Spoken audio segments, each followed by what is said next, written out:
Greetings, Crusaders.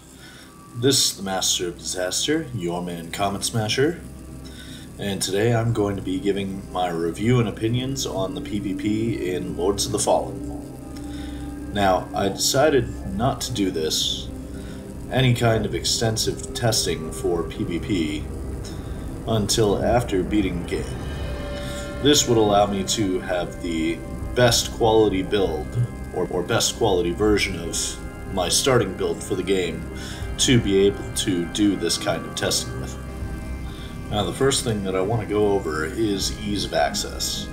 Getting into PvP is pretty much as simple as being in the game. You can access being able to invade or do any other forms of multiplayer pretty much from the first vestige that you find. All you have to do is find it in the menu, click it, and you wait. Now, once you enter PvP as an invader, your goal is very simple. Kill the host in whatever manner you deem necessary to be able to get rewards. On the opposite side of things, if you're being invaded, and you as the host do manage to kill the invader, you also get the same rewards that the invaders get. The rewards that you get from PvP are roughly the same as the rewards, or rather, they're the same in function as the rewards for other multiplayer activities. You bring those rewards to a shrine and turn them in for exclusive armor and cosmetic options. So something to keep in mind about the PvP in Lords of the Fallen is level scaling. When I had gotten invaded during my story playthrough, it felt like the level scaling was weighted toward invaders, and at times it actually felt like the level scaling wasn't there at all. After beginning my own PvP testing as an invader, this turned out to be untrue. What felt like bad level scaling was really just my lack of tactical observation and an underwhelming build. While recording for this video, a lot of the encounters that I had were mainly decided by location and good build crafting, and a degree of skill. Another contributing factor to matchups, however, was latency, but I'll get into that a bit later. Speaking of build crafting, something I absolutely have to talk about in PvP is the absolute train wreck that is spellcasting in this game. I cannot even begin to describe how absolutely busted magic and elemental damage are in Lords of the Fallen. On the PvE side, it's mainly wither damage that really puts in heavy-duty work on the enemies. But in PvP, you're almost better off just defaulting to spell spamming.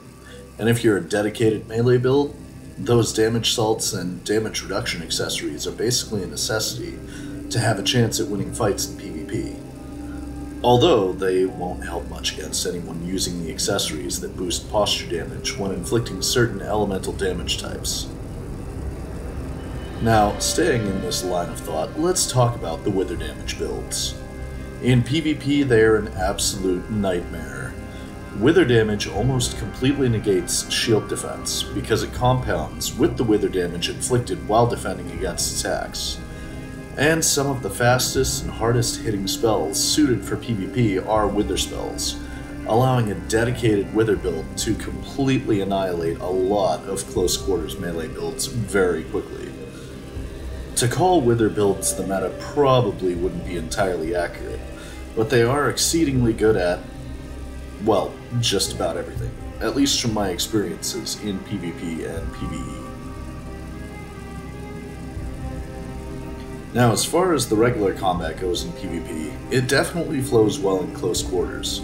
Dodging and parrying are relatively tight and refined as compared to the same in PvE. Latency does provide some interesting interactions from time to time, and as stated before, it feels like maybe there's something going on with the invader's health and damage reduction. Because even when I was doing the invasions, against pure melee builds, it felt like I was taking less damage than I was expecting to take when I got hit, and my melee attacks against hosts felt like I was beating them over the head with a goddamn pickup truck.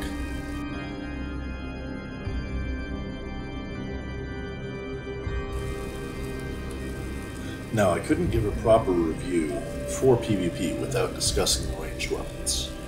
Unlike in most Souls-likes, where ammo for ranged weapons is tied to a limited resource, in Lords of the Fallen, ammunition such as grenades, arrows, and throwing knives have an ammo bar on the HUD, similar to a mana bar, and that ammo bar can be refilled with ammo pouches, which makes ranged builds a lot more viable for PvP than in many other Souls-likes.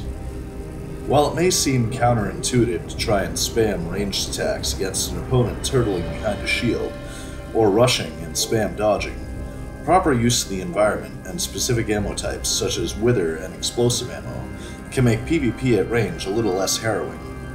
When you factor in being able to do something like using explosive poison projectiles to create smoke screens to fire through, or utilize for evasive maneuvers, a ranged build in PvP can be absolutely formidable. And when playing as a defending host against an invader, providing latency doesn't muck everything up, if you're playing co-op when you get invaded, having your buddy provide support at range can be incredibly effective with the right setup. Alright, I beat around the bush a couple of times with the latency, so let's get this done. Server latency issues are still really bad. Whether I was trying to invade or do co-op, I experienced a lot of disconnects, pretty much as soon as I joined the session. Left and right just disconnect, disconnect, disconnect. And that alone was annoying enough because it took up a lot of my recording time. But then we have the absolute fuckery of what happens when you do get into PvP and experience the latency in the middle of all of the action. And let me tell you, there's nothing quite like watching enemy players teleport around the area, swinging their weapons facing a wall 10 feet away and still hitting you, and watching someone swing their weapon once and hitting you with 3 bleed procs all at once, and suddenly being behind you and finishing the windup for a charge attack before you've covered or recovered enough to roll away. My personal favorite instance of server latency was when the host was spamming the twin fireblade projectile spell, and he teleported across the room, face buried in the stone wall, and still spamming, facing completely away from me. And he was still managing to hit me as the projectiles came from behind me. Absolutely crazy. In conclusion, the multiplayer elements in Lords of the Fallen still need some work, but especially PvP. The network latency issues, frequent disconnects, and weird crashes are extremely problematic. I'm loath to say it, but there are probably some balance adjustments that need to be made, because even I found a few things in PvP that were just totally overpowered, even in the hands of someone who isn't the best Souls PvP player. In an overall sense, the PvP in Lords of the Fallen is passable. Aside from latency and a few other rare but jarring experiences I had encountered, it felt good, and I honestly had a lot of fun doing it. The rewards for PvP are passable, but I would like to see some extra items available from the multiplayer shrines in general at some point, but we'll see about that when devs start talking about DLC and future. Hey guys, so while I was editing, I noticed that someone had put out a review of the latest patch for this game, and I honestly had no idea that it had come out while I was editing. I did all of my recording for PvP pre-patch, so there may now be some discrepancies and inconsistencies between what I've presented here and the current state of the game. I apologize if this causes any undue confusion or anger.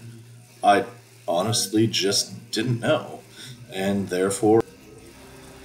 Anyway guys, that's my review of the PvP in the Lords of the Fallen. If you like what you see here, please remember to hit that thumbs up button, comment down below. I appreciate any feedback that I get.